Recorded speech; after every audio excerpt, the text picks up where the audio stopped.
अस्सलाम वालेकुम। नावल आपा में खुशामदीद। आज जिस पर मुझे रिव्यू देना है वो है मुसहफ़ बाय निम्रा अहमद। मुसहफ़ का अगर हम मीनिंग देखें तो ये कुरान मजीद के मीनिंग में आता है, यानी मुसहफ़ से मुराद है कुरान मजीद। देखिए, मेरे मुताबिक जो बातें हमारे बड़े हमें सिखाते हैं, यानी कुरान मजीद की आयत की सूरत में उसके अहकामात की रोशनी में, वो सब बातें निम्रा अहमद साहिबा ने बहुत खूबसूरत पैराए में, उस बहुत खूबसूरत अंदाज़ में अपने नावल्स के ज़रिए से अपने रीडर्स को, या ख़ुसूसन यूँ कहना ज़्यादा मुनासिब होगा कि एक न्यू जनरेशन को जो है वो समझाया है। और वो कुरान मजीद के जिसके अहकामात जो हम समझते नहीं हैं, या यूँ कह लीजिए कि हम समझना नहीं चाहते हैं। यानी हमने कुरान मजीद पढ़ा है, अरबी में तो पढ़ा है हम सब ने, लेकिन बहुत कम लोग होते हैं जो इसके मीनिंग्स, इसके मायने भी समझना चाहते हैं। आप ये देखिए, बहुत छोटी छोटी बातें होती हैं, वो हमें इनके नावल्स को पढ़कर सुनने को मिली, पता चली।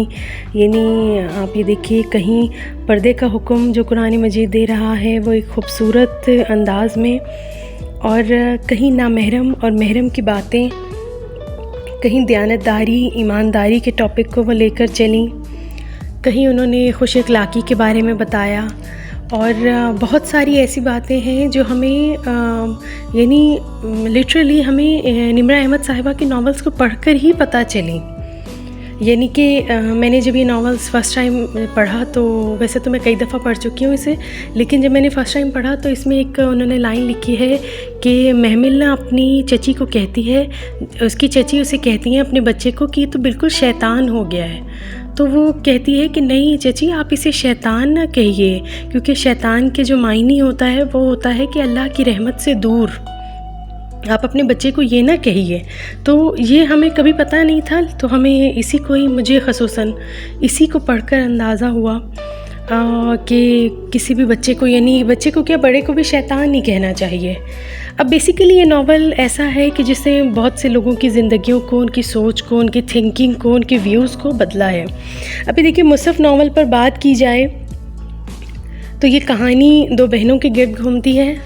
एक है महमल इब्राहिम और एक है फ़रिश्ते इब्राहिम, जो कि स्टेप सिस्टर्स हैं।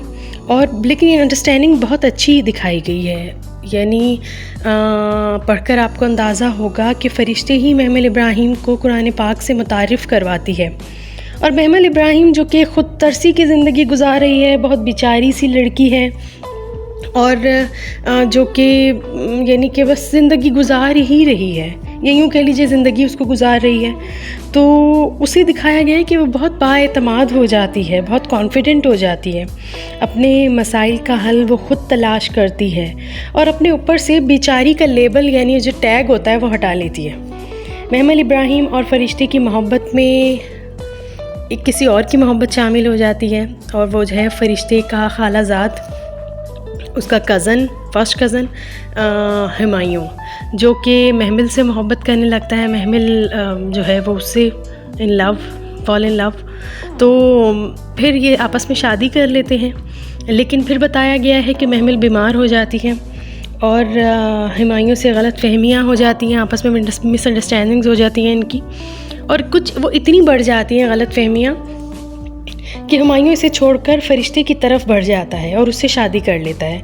और लेटर ऑन क्या होता है और क्या नहीं होता है, ये आपको इसे पढ़कर अंदाज़ा होगा। मैं वो भी बता सकती हूँ, लेकिन मैं चाहूँगी कि आप सब वो ख़ुद पढ़ें, और पढ़कर जो छोटी छोटी बातें जो उन्होंने कुरानिक व्यूज़ को लेकर चली हैं, और वो आप ख़ुद पढ़कर देखिए और ख़ुद समझिए। और देखिए, कुछ सस्पेंस भी तो रहना चाहिए। सो ये एक हैप्पी रीडिंग के लिए ज़रूर पढ़िए, और फुल ऑफ नॉलेज है, और मैं हाईली रिकमेंड करती हूँ। और एंड भी अच्छा एंड किया है उन्होंने अपने मुताबिक, एक बेहतरीन एंड है, और ज़रूर पढ़कर देखिए कि एंड क्या होता है। और आज तक के लिए इतना ही, इंशाल्लाह फिर मिलते हैं, और मेरे चैनल को लाइक और सब्सक्राइब ज़रूर कर दीजिएगा। अल्लाह हाफ़िज़।